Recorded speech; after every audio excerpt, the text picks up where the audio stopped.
오늘의 하나님의 말씀은 신약성경 마태복음 9장 9절부터 13절 말씀입니다. 제가 봉독해 드리겠습니다. 예수께서 거기서 떠나 지나가시다가 마태라 하는 사람이 세간에 앉은 것을 보시고 이르시되 나를 쫓으라 하시니 일어나 쫓으니라. 예수께서 마태의 집에서 함께 앉아 음식을 잡수실 때에 많은 세리와 죄인들이 와서 예수와 그 제자들과 함께 앉았더니 바리새인들이 보고 그 제자들에게 이르되 어찌하여 너희 선생은 세리와 죄인들과 함께 잡수시느냐. 예수께서 들으시고 이르시되 건강한 자에게는 의인이 쓸데없고 병든 자에게야 쓸데있느니라. 너희는 가서 내가 긍휼을 원하고 제사를 원치 아니하노라 하신 뜻이 무엇인지 배우라. 내가 의인을 부르러 온 것이 아니요 죄인을 부르러 왔노라 하시니라. 아멘. 잠시 기도합니다. 주님 감사합니다. 아버지 저희들에게 진리를 알게 하시고 생명의 말씀을 깨닫게 하시니 감사합니다. 오늘 말씀을 통해서 저희가 주님의 음성을 듣는 귀한 시간 되게 하여 주시옵소서. 간절히 기도하며 우리 주 예수 그리스도의 이름으로 기도합나이다. 아멘. 오늘 말씀을 통해서 구원받은 죄인들이라는 제목을 가지고 함께 은혜 받는 시간 되겠습니다.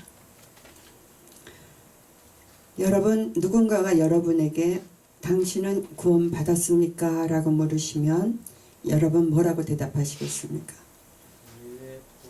또한 여러분은 의인입니까? 죄인입니까? 라고 물으시면 여러분 대답은 뭐라고 말씀하시겠습니까? 세상에는 도덕적인 죄인이 있고 도덕적인 의인이 있습니다. 또한 신앙적인 죄인이 있고 신앙적인 의인이 있습니다. 성경 말씀은 모두가 죄인이라고 말씀하고 있습니다. 로마서 3장 23절 말씀 보면 모든 사람이 죄를 범하였음에 하나님의 영광에 이르지 못하더라 라고 말씀하고 계십니다. 그래서 우리 모두는 죄인입니다.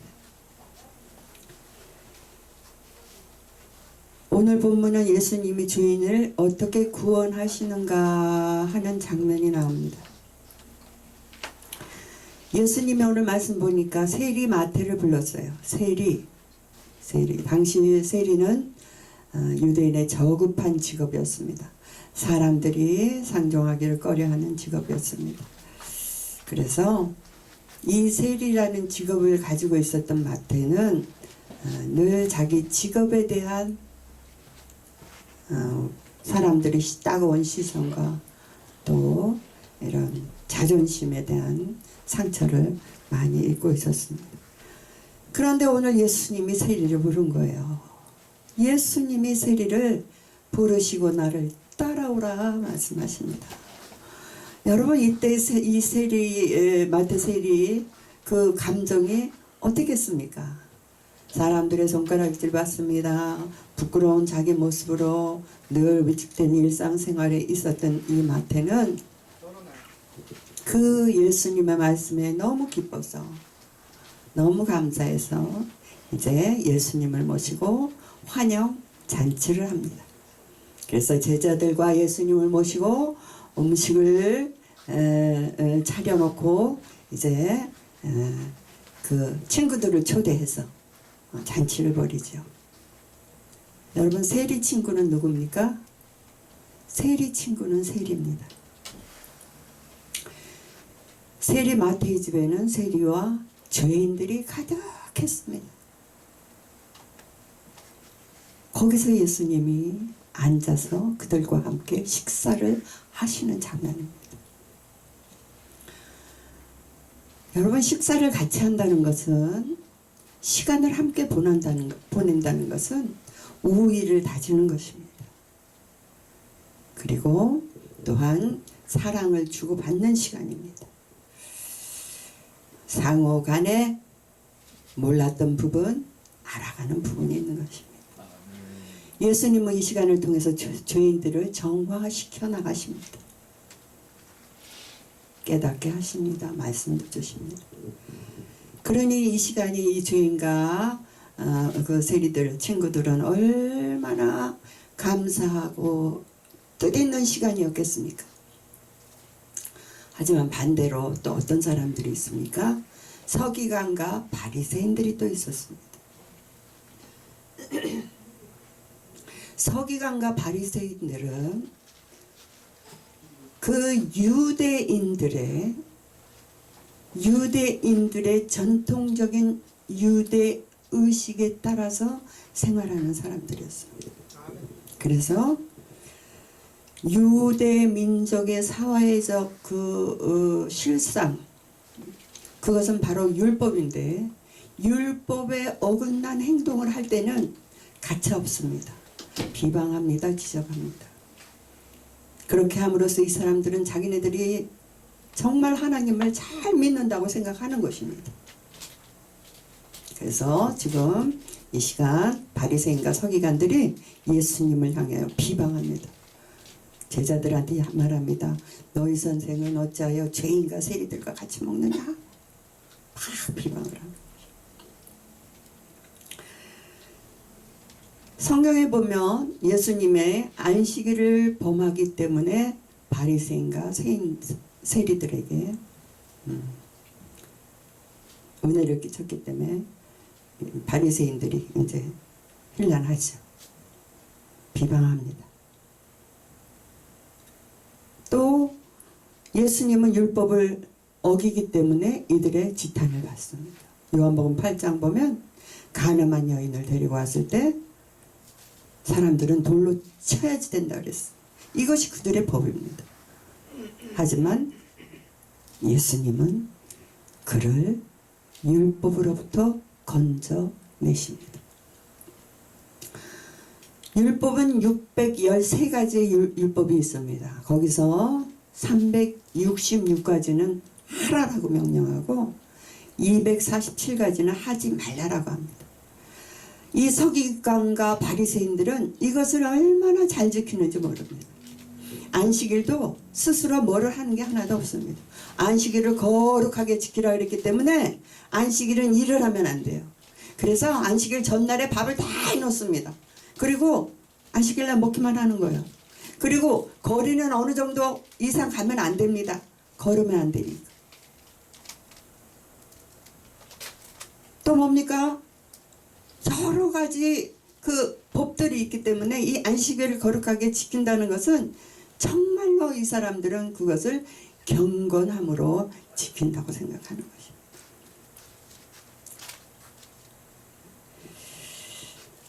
이들에게는 예수님이 증오의 대상이 됐습니다.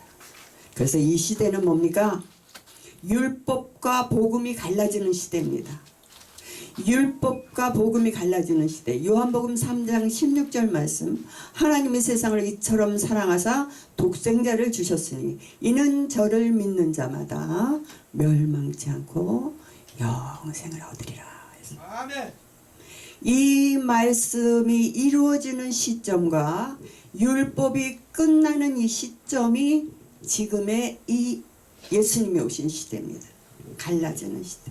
즉 그전에는 율법이 지배하고 있었던 시대입니다. 하지만 예수님이 오셨을 그때부터는 복음이 지배하고 은혜가 지배하는 시대로 바뀌는 시대이기 때문에 많은 대조적인 그런 현상들이 이 시대는 일어나게 됐던 것입니다. 그럼 복음은 무엇입니까? 복음은 마가복음 1장 1절 말씀, 하나님의 아들 예수 그리스도의 복음의 시작이라고 말씀했습니다. 복음의 시작은 예수 그리스도로 시작되는 것입니다. 예수님이 오셔서 복음의 시작이 된 것입니다. 그래서 예수님의 말씀과 사역을 통해서 그것을 믿는 자들이, 복음을 받아들이는 자들이 구원을 얻게 되는 것입니다. 어둠에서 빛으로, 즉 그 유대의 율법 시대의 그 어두웠던 율법으로부터 빛으로, 복음으로 구원을 얻게 되는 것입니다. 또 사망에서 생명으로 이들은 살게 되는 것입니다. 사망에서 생명. 또 불순종으로 아버지 품을 떠났던 백성들이 예수 그리스도가 대속의 은혜로, 즉 십자가의 보혈의 능력으로 주님 앞에 화목제물로 드려짐을 통해서 불순종한 자녀들이 아버지 품으로 돌아올 수 있는 그 길을 마련해 주신 것입니다. 그래서 나는 길이요 진리요 생명이라고 말씀하신 것입니다. 그 예수님을 통하지 않고는 아무도 불순종의 자녀에서 순종의 자녀로 돌아올 수가 없는 것입니다. 이것이 복음입니다. 그래서 복음으로 살아가는 저희들은 이제 예수님 말씀을 통해서 더 깊은 진리로 들어가게 되는 것입니다. 오늘 12절 말씀에 보니까 건강한 자에게는 의사가 필요 없고 병든 자에게 필요하다 그랬습니다. 그러면 자기가 병이 든 걸 아는 자는 고치는 것입니다. 병원에 가서 고칩니다. 예수님은 영혼을 구원하시는 영적인 의사라는 그것을 비유로 말씀하시는 것입니다. 건강한 자는 병원에 갈 필요가 없다는 것이죠. 바리새인과 서기관들을 일컫는 말입니다. 그래서 너희는 내가 필요 없다. 예수님 말씀하십니다. 너희들에게는 내가 필요 없지 않느냐. 그 말씀을 하시는 것입니다. 그래서 의인과 죄인, 의인, 자칭 자기가 의인이라고 생각하는 사람들, 자기 의로 자기가 자기를 만들어가는 사람들, 자기를 세워가는 사람들, 자칭 의인들. 하지만 서두에 말씀드린 것 같이 우리 모두는 하나님 앞에 죄인입니다. 그래서 세상에는 자기가 죄인인 줄 알고 사는 사람과 자기가 죄인인 줄 모르고 사는 죄인과 두 가지 죄인이 있는 것입니다. 13절 말씀 보니까 나는 긍휼을 원하고 제사를 원치 않는다고 말씀하십니다. 무슨 말입니까? 주님의 마음을 알기를 원하는 것입니다. 주님은 긍휼, 즉 불쌍히 여기고 동정하는 마음을 원하신다는 것입니다. 제사, 형식적인 거, 외식적인 거 원하지 않는다는 거지. 남에게 보이려는 것, 또 세상적인 것, 육신적인 것, 이런 것이 아니라 긍휼하심으로 주님의 마음을 알기를 원한다는 것입니다. 그래서 호세아서 6장 6절 말씀을 인용하셨습니다. 호세아서 6장 6절 말씀에는 번제보다 하나님을 아는 것을 원하노라 라고 말씀하십니다. 번제, 당신은 그 번제 제물을 각을 떠서 불에 태워서 하나님 앞에 드리고 죄를 용서받는 그런 제사법이 있었습니다. 번제보다 하나님을 아는 것을 원한다는 것이에요. 하나님을 아는 것. 또 4장 6절 말씀을 보면 내 백성이 지식이 없으므로 망하는도다 그랬어요. 지식이 없으므로 망한대요. 내가 지식을 버렸으니 나도 너를 버려 내 제사장이 되지 못하게 할 것이요 라고 말합니다. 여러분, 하나님을 모르고 하나님을 믿는다는 것은요, 그거는요 좀 고개를 흔들어요. 그거는 말이 안 되는 것이죠. 왜냐하면 경전이 없고 말씀이 없는 신을 믿는다는 것은 미신적인 것입니다. 그냥 자기 생각에 따라 믿는 것입니다. 기도하면서 뭐 무슨 생각이 떠오르는 대로 행하는 것입니다. 말씀에 따라서, 기록된 말씀에 따라서 우리가 행할 때에, 즉 하나님을 아는 지식과 하나님의 말씀하신 지혜로 우리가 주님을 믿을 때에 우리는 참된 구원을 얻게 되는 것입니다.